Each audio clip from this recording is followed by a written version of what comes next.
एकनाथ महाराजांसंबंधीचं पुस्तक वाचलं आणि त्या पुस्तकात संत एकनाथ महाराजांचे चरित्र होते. संत एकनाथ महाराजांना त्यांच्या आईने जन्म दिला, मात्र त्यांच्या आजीने लहानपणापासून त्यांना सांभाळले. आणि संत एकनाथ महाराज तासनतास गावाबाहेरच्या शिवालयाच्या मंदिरात तासनतास ध्यान करीत बसत. एके दिवशी त्यांना प्रश्न पडला, ध्रुव बाळाला जर परमेश्वर भेटतो तर आपल्याला का भेटणार नाही? त्यावेळी गाभाऱ्यातून आवाज घुमू लागला. गाभाऱ्यातून आवाज असा आला की एकोबा, तुला जर परमेश्वराला भेटायचं आहे ना? एकनाथ महाराज म्हणाले हो.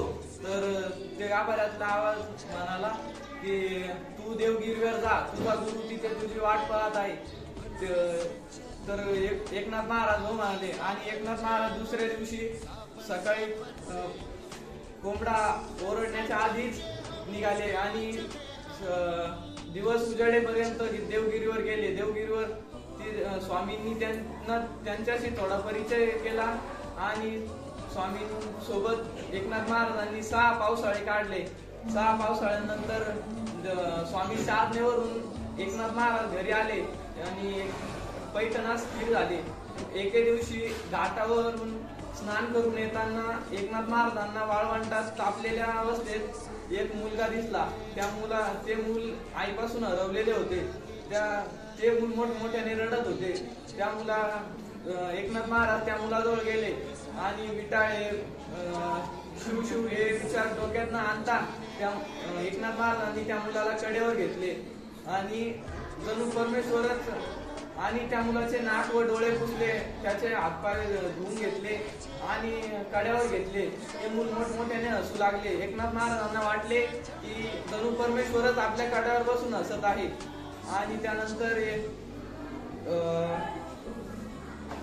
एकनाथ महाराज कृष्णकथेवर कीर्तने म्हणू लागले. लोकांना कृष्णकथेवरील कीर्तने अधिक आवडू लागली आणि पैठणमधील लोकांनी असे ठरवले की एकनाथ महाराजांची हत्तीवरून मिरवणूक काढा. एकनाथ महाराजांना हे जेव्हा समजले, एकनाथ महाराज म्हणाले की माझी हत्तीवरून मिरवणूक नका काढू, मी आज आहे तर उद्या नाही, परंतु माझ्या ग्रंथाची हत्तीवरून मिरवणूक काढा. माझा ग्रंथ अमर आहे, मी आज आहे तर उद्या नाही.